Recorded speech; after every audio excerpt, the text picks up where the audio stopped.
Good morning, everyone. I'm Dr. Steve Stites, and today we're bringing you a special Encore presentation of one of my absolute favorite episodes. Right now, our team is working hard behind the scenes to bring you more incredible stories when our live program returns in September. And if there's an urgent health update, we'll be here to bring it to you first. But for now, sit back and enjoy this Encore presentation. And remember, faith, hope, and science.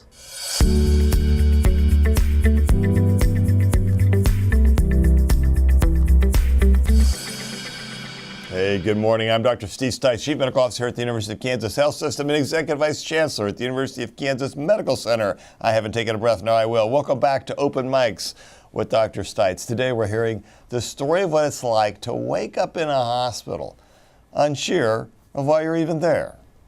I've been an elected official for 20 years, been around emergency services for that whole time. And it's not until you are the one in the ambulance and in the hospital bed that you really get a perception of how it really works. How are you? That is Kurt Scoog, mayor of Overland Park, Kansas City's largest suburb. Mayor Scoog recently visited the health system to say thank you to the people who helped them recover from some serious injuries. I'm honored to have Mayor Kurt Scoog here with me this morning in the studio. Sir, how are you doing today? I'm doing great. So thanks to many people in this room and in this building. Well, you know, it's always a good thing to be able to say I'm doing great, right? I always like to say, I'm upright, I'm bipedal, I'm upright, I'm walking. I figured that's a good day. So we're doing great, makes it a good day. All right, we're also joined by three people representing a much larger group of healthcare workers who cared for Mayor Scoog.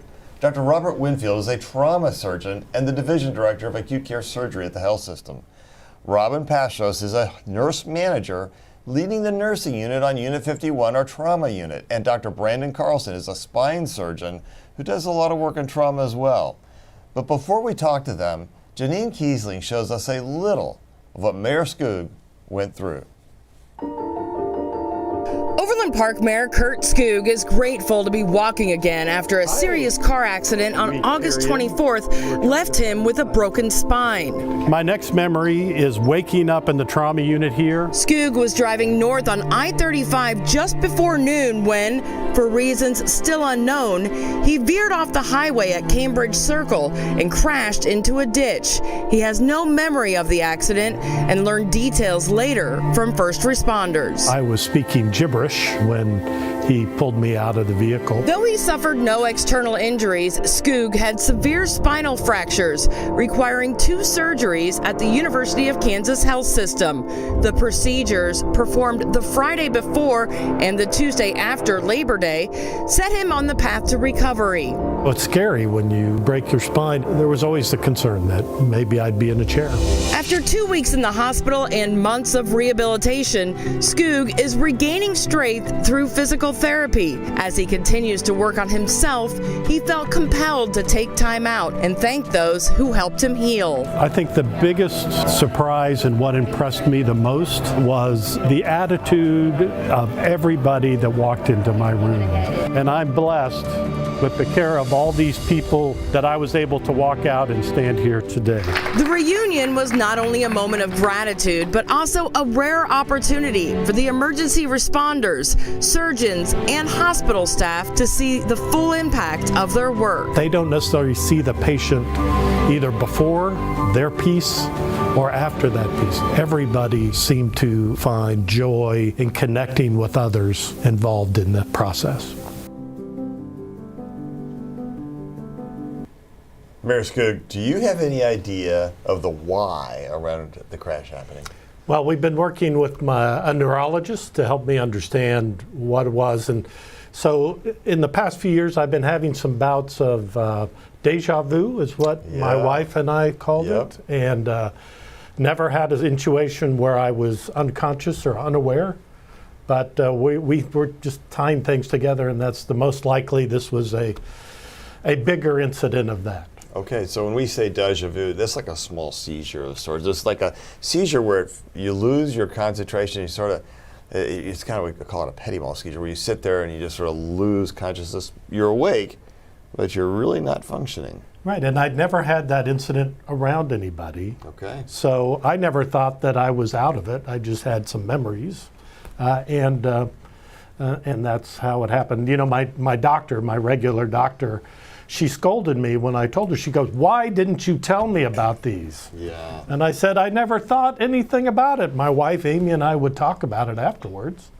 Yeah. And so it's a lesson to those of you that are out there. If you have those kind of incidents, and it didn't happen very often. But they do matter. They do matter. All right. Well, we're glad you're here.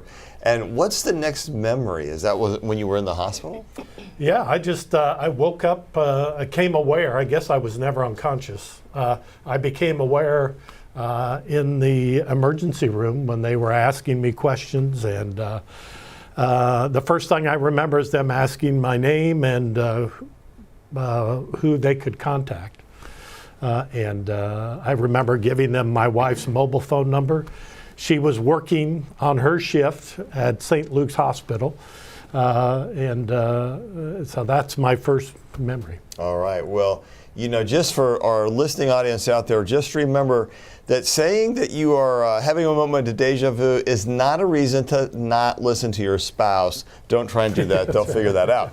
Dr. Winfield, help explain the process for receiving a trauma patient. Now, what is the pre-hospital communication with EMS like? Because there's a lot that goes into this. There is. Fortunately, trauma is very algorithm driven. And our pre-hospital connections across the region are very strong. We have liaisons to each of the different agencies that work in Kansas City. What we get is a very standardized report from them. We have identified a male of approximately this age who has been involved in a motor vehicle collision. Here are the vital signs. Yeah. Here's their Glasgow Coma Scale, which is a measure of their neurologic function. Then they ask us, based on criteria that our emergency department folks have at the ready, to say what level of trauma activation does this meet. And Mayor Scoog's was a type 1 trauma activation. So now this is a big deal because you want to always treat everybody the same, but you were dealing with the mayor of Overland Park. When did you figure that one out? You know, I actually never knew until he came back to the hospital months later to thank the staff. That's perfect. That's when you figured out he was the mayor. That was the only time I knew, because in trauma we really do treat everybody the same. Absolutely everyone gets the same treatment from us. You know, I remember I was around the trauma team one time when one of our campus professors had been here for a while, very nationally, internationally known person, fell down some stairs out by the library and got brought in. I remember the trauma surgeon saying, "Everybody out. We follow the protocol. We do great. I don't need a lot of advice from those of you who are never here." That's kind of the same thing, isn't it? It is exactly the same thing. Yeah. More people, more cooks in the kitchen equals more chaos. Yeah, and we don't need chaos down there. No. Because this is very algorithm driven, and you guys are just like, we do this in a pattern that repeats itself, so we're always really good at it. Correct. Yeah, that's perfect. Okay, now did the mayor need immediate surgery? He did not, fortunately. Yeah, that's a great thing. Now, Mayor Scoog remembers waking up in the trauma unit where Robin works. So, Robin, how many different disciplines are involved in the trauma care up there? So many. It really is a team effort. We, obviously work with people like spine, with orthopedics, our trauma team. But it's nurses, it's aides, it's therapists, it's our housekeepers, our dietary aides. Really everyone kind of comes together to make sure that our patients are getting the best care. So you saw him make quite a bit of progress then when he was there, right? Yeah, I did. It was really nice. He was on our unit for about 2 weeks. I remember that first day, you were having some trouble. You had a lot of pain, couldn't really get out of bed very much. And then he was kind of sitting at the edge of the bed for a couple days and then standing for a couple days. By the end of it, you were walking, you were going outside, getting to see the sunshine. It was, beautiful early September. And then, even me, I'm an Overland Park resident, so I'm a little biased. But I saw you at the tree lighting ceremony, and I was just excited to kind of see him standing up on stage doing what he does. Did you go up to him at the ceremony and say, "Hey"? I didn't. I thought about going up to you and Amy, but there were a lot of people. You had your grandkids, you had your family with you, so I just kind of from afar got to be happy. That's a great story. That's a great story. Now, Mayor Scoog, there must have been a period where you weren't sure about your ability to walk again. Tell us a little bit about that, and then deciding on how you needed spinal surgery. Well, when we started, the initial evaluation was I probably didn't need surgery. So I spent 3 days sitting on the edge of the bed trying to stand up. And that's when I learned that I had no idea what pain was. I'd learned about pain in those 3 days trying to stand up. And so that's when you kind of question, right? I know I'm in the right place, I know I'm in the right hands, but what's the future? Yeah, you don't want to live like that every day. So Yeah. you had to get somebody involved, and I think that may have been Dr. Brandon Carlson. Brandon was one of the orthopedic spine surgeons here at KU. So, Brandon, what type of surgery did Mayor Scoog get, and what was the outcome like? Yeah, so he has an interesting injury that we see a lot in high-energy traumas. Motor vehicle accident is a classic story for what's called a thoracolumbar fracture. And I think we have a scan of that. Yeah, I think we're going to pull it up. Pull that up. There you go. On the left side, you can see that there's that's his preoperative CAT scan. And one of those bones there, the third one from the bottom, is kind of flattened like a pancake. You can see it on two different views. And the reason that happened is during his accident, he was probably wearing a seatbelt and he gets bent over the seatbelt with high energy and it crushes that bone. Now these come in a lot of, like a whole spectrum of patterns, and some of them are stable, like we talked about when we first met. We try to get you up and move you, and if we don't have any problems in the legs or weakness or numbness or pain, many patients can mobilize in just a brace. But then some of them are not stable, and that was yours. And after we tried to mobilize, it really wasn't working well. So we were planning, and it's kind of interesting, the progression of his is a lot of these we can just put screws in the back, and we actually use minimally invasive techniques, and we're really lucky here at KU to have a robot that we use to place screws in people's backs through tiny little incisions. And I know he's wearing his suit today, but if you saw his back, he's got these little poke holes. And for us, that's great because the amount of trauma they go through for the surgery is much less. Their recovery's faster, things like that. So we made the plan to go to surgery and put the screws in, hold the thing still. I kind of describe it always to patients like a really good internal brace. And even before that surgery, we got another scan, and that fracture really progressed. And so our conversation, there's a lot of conversation that happens with patients. And you can remember, you and your wife, your son, we talked a lot, and I said, I really think that the front of the spine, which we call the anterior column, is compromised. And that'd be like taking out one of the foundational supports of your house. And so because of that, we had a second plan for a different surgery after the first one. So we had two surgeries. The first one was put the screws in the back, which took about an hour, hour and a half. Very little blood loss, and we tried to mobilize again, but it really wasn't working. Still had a lot of leg pain. If you go back to the scan, one of the spikes of bone that's sitting there is pushing on his nerves. Oh, that doesn't sound good. That sounds painful. Yeah, and that's what's causing the pain. And so when somebody has that, we really need to go back in, take that chunk of bone out of the spine canal where the nerves are. And that's what you see on that right picture is there's a very big piece of metal that kind of looks like a strut, and that's exactly what it is. And we put that in through his side on a different day. And the reason we didn't do them together is it could make a much longer surgery, number one, and I really need a specialized team to do a surgery like that, and I told him that. So we did that second surgery, and boy, after that it was a big improvement. You really that leg pain disappeared, he started to mobilize quickly, and I can't remember how many days you were in the hospital after that, maybe 3 or 4. 3 or 4, yeah. So you must have you probably felt that difference as soon as you woke up. You're like, holy cow, that's so much better. It was instant, right? Yeah. The next day after the surgery, the pain was gone, right? Yeah. This pain that I've never felt before in my life was gone. And then I knew it was just a matter of rehab and hard work and recovery. Absolutely. Yeah. So what kind of rehab is typically required for someone that had the type of injury Mayor Scoog does? Yeah, that's a good question. So the surgical part itself, because of our techniques and the access to the technology, especially that robot, really the trauma from the operation is not the biggest thing to get through. It's probably the trauma from his injury. And so really the therapists on 51, they start them right away, and they start with a progressive protocol. They walk a little bit more every day. And then outside the hospital, we still work on those types of things. You probably had a walker for a while, and then once that sort of subsides, you can move on to not having a walker. And then really it's interesting, how long after your injury did you run into my dad? It was like a week or two, right? It was, yeah, a couple weeks. So my dad works at an Overland Park facility, and he ran into him at an event, and he's up walking around like he didn't have surgery. And that's what's really impressive to me, to minimally invasive procedures, because my dad said, gosh, I didn't even know he went through that. And so really the long-term rehab, there's not a lot. It's just letting the body heal, letting that stabilize up front. And you're now about 7 months out, right? Yeah. And so you can kind of do anything you want at this point. I describe to people I'm 90% recovered, right? And I just have to put in the more hard work to strengthen my legs and my core. which are the things I should have been doing before anyway. So now the Royals have needed a little help with their bats. Are you ready for the call? well, I swung a golf club 10 times at Top Golf recently, and I don't think I'm quite ready yet, although he told me I could go back anytime I want. All right. So. More rehab, that's all that is. So, it. Dr. Carlson, I know we have to let you go. You have some surgery to get to. Before you go, any thoughts? Final thoughts? No, it's just an honor to take care of someone like Kurt. You know, him and his family are just so graceful, and they are so thankful for what we do. You know, we take care of everyone like Dr. Winfield said. We take care of everyone the same. But boy, to see the appreciation that comes out of him after such a traumatic thing. And we got the lucky part, right? It was an easy one to take care of for us, and some people are not as fortunate. Yeah.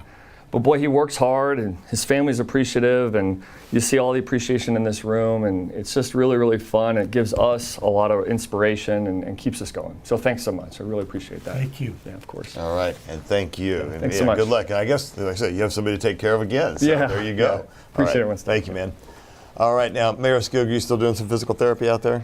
I am. I have a bunch of exercises I do at home, and Dr. Carlson was very clear from day one: is go walk, go walk, go walk. Yeah, there you go. So my wife and I are regular walkers. So that's good. Well, that core strength you mentioned is very important, and the older we get, the more important it is, as I've learned my own self. So that's just a big darn deal. So you're still doing physical therapy. Now, Mayor Scoog, also tell us a little bit more. What was your inpatient experience like? Well, that was the most surprising to me. You know, I'm at a point in my life where I've spent a significant time in hospitals. Luckily, I've never been a patient before. But between my parents and my in-laws and friends and other experiences, right? Always had good experience in hospitals, but what was unique about this was everybody who came into my room was excited to be there. Even if they weren't really excited to be there, they let me believe they were excited to be there. And as I mentioned before, my wife Amy works at St. Luke's in the blood bank. And so I have a little bit of insight into the life of a hospital, the shift work, right? And the routine. And having that kind of a great positive experience as a patient was meaningful. From house cleaning to food. I mean, across the board, of course, all the aides and the nurses and the doctors. Across the board, I just had an outstanding experience. And, you know, I mentioned in the event we had that having been around 20 years in public service, I've worked with firefighters and police officers and been in hospitals. And people are there and ready to help. But you really don't understand it until it's you in the ambulance or in the bed in the hospital, that you know that people are standing by every minute of every day to help you on your worst day. And that it was a powerful moment for me to have that realization. And that's why I talk about it a lot now, is so people understand why we spend so much on our fire department, on our police department, why it's so important that we have hospitals ready and professionals ready to help us when we need help. I love that, to help you on your worst day. Yeah. That's very true. So now, I'm just going to turn to my team, or our team here for just a minute. And Robin, talk to us a little bit about what it feels like to be acknowledged like that. It's kind of uncomfortable because, you know, sometimes we're not used to it. Yeah. I think we do what we do because we like to care for people, whether they recognize us or not. So when we get that recognition, it's always well received. I think particularly, trauma is the #1 killer of people under the age of 45, and I think the public maybe doesn't know that. So trauma is important. Trauma care is very, very important, and we love to be able to do that and care for people. Like he said, we see them on their worst days. It's people who are being a mayor one day and then all of a sudden they're a patient for 2 weeks, and we just kind of get to work with them kind of through that process. So getting that recognition, it's always really nice. I'm biased. I love my team. I think that they're great. So it's always wonderful when other people think so too. I was gonna say, it sounds like you got a little affirmation on that love thing, right? That's pretty darn good. Yeah. Tell, how does that feel? I would agree it's a little bit unusual for us in that we don't tend to get a lot of thank yous. We don't need it. We love what we do. I absolutely love being a trauma surgeon, But it is very nice when someone goes out of their way, like Mayor Scoog did, to come and join us and say thank you, especially in such an open way. Yeah, big darn deal, right? And not everything you do has a happy ending. That's correct. That is correct. How many people from a trauma like the one Mayor Scoog experienced, is there a sense that you would have of how many folks can recover to the extent that he has? I would say that our functional recoveries are quite good overall. That said, I think you heard Dr. Carlson, this is a truly outstanding recovery. And I can't say that everybody gets to that point, but it is delightful when someone is motivated in the hospital to say, I'm going to get up and I'm going to get going and I'm going to do the therapy and all the rehab and all the things that I need to do to get better, because that really does lead to the best possible outcome. Yeah, you bet. It takes a team. It does. It takes a team to do that, and we know that throughout medicine, right? Medicine is all about the team. All right, we're here to answer your questions. Send them in using the links on your screen, YouTube, Facebook, or email the Medical News Network. Let's head to Studio B with the awesome Alexis Delcid. Good morning, Alexis. Good morning, and Stu has a question for Mayor Scoog. Mayor, Stu wants to know if you had to handle any mayoral business while you were hospitalized. I heard people ask for checks. Is that how that go for you on the payments? Well, I did have some city business to do while I was there. Once, when I was laying in my bed, I was not in a lot of pain. And I wasn't overly medicated, so I was able to have conversations and talk with folks and move things along. And now, a lot of people would tell us after those first few days of being in the hospital, they don't always remember. So do you remember what you said in those conversations? Oh, yeah. That's good. That's a good outcome. Yeah, I was on. You're on. All right. Awesome. And then after the surgeries, right, for the next few days, again, the pain was gone. The medication was even less at that point, and continued some important conversations. So we just announced a big economic development deal with a new large employer, and part of those conversations were happening while I was in the hospital. All right, see, business, I like that. Amy has a question for Dr. Winfield. Amy wants to know, what percentage of Dr. Winfield's surgeries are car crashes?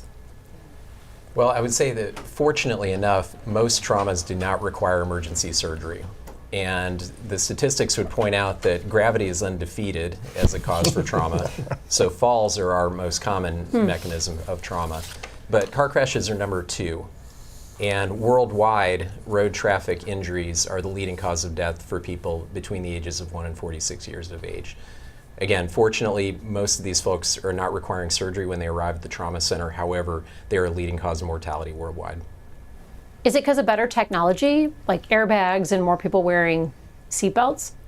Certainly. So you can see, if you look at a trend of motor vehicle fatalities from the 1960s up until today, it is a continuous downward trend of deaths. And that is because of improvements to roadway safety, improvements to motor vehicle safety, and things like drinking and driving laws. All of these things reduce motor vehicle fatalities and have had a dramatic effect on public health in the United States and worldwide.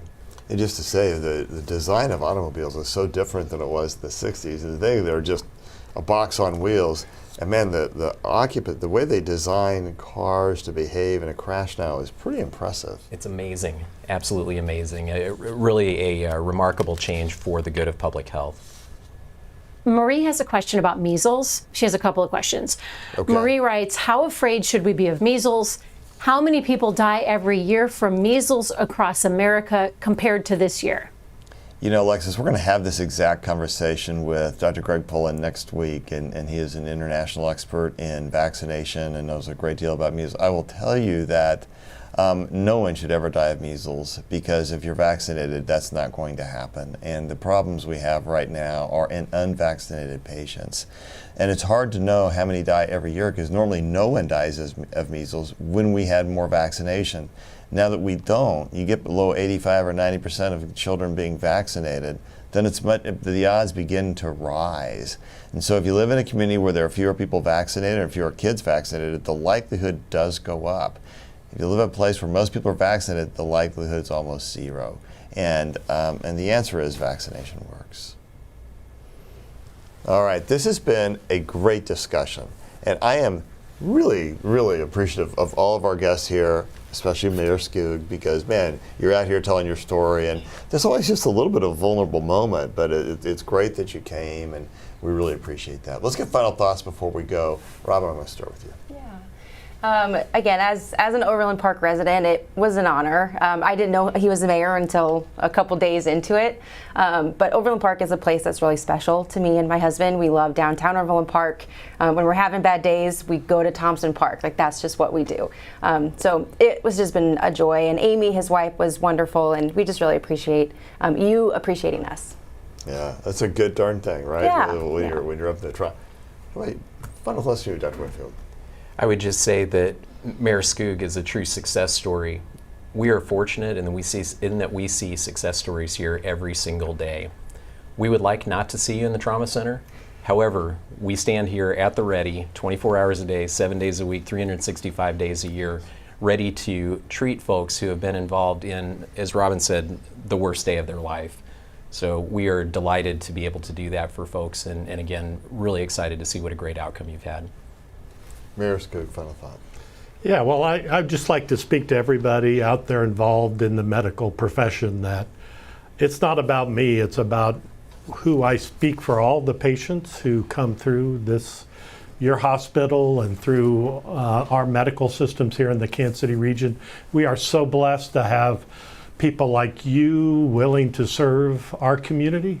And you make an impact every day. I tell my wife works in the blood bank at St. Luke's. I go, all you do is save people's lives every day, right? That's all you do.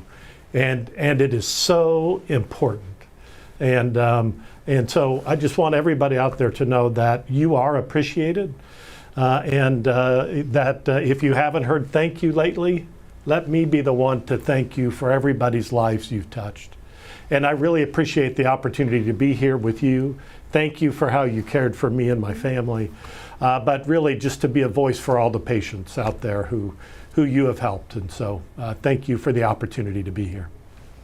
I want to say thank you to all of our audience for listening to this program today. It is a joy to have these great folks here and to be able to have this type of program which has a happy ending. We're not always blessed with happy endings, but sometimes that combination of faith, hope, and science is pretty powerful.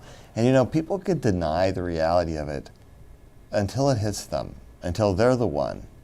And suddenly, when you're the one, you want the help. But that's help that is here because people work really hard and because science is real. And it does help advance us, whether it's in the design of automobiles, first responders, how a care team takes care of patients on the floors, right? We work hard at that. People study that a lot to see what is the best thing. And that environment, that culture here at KU, that's no mistake, man. That's by design with great people thinking, we can do this best and have it be world class. And we appreciate your testimony today because at the end of the day, it does take all of us. I like to tell people that, medicine is not a spectator sport. And it's not an individual sport. It's really not a sport. It's a team effort using facts, using care, using love, using faith, hope, and then, of course, science together to help all of us improve. We'll see you next week. Subscribe to our morning medical update and open mics with Dr. Stites podcasts. Now, everywhere podcasts are available.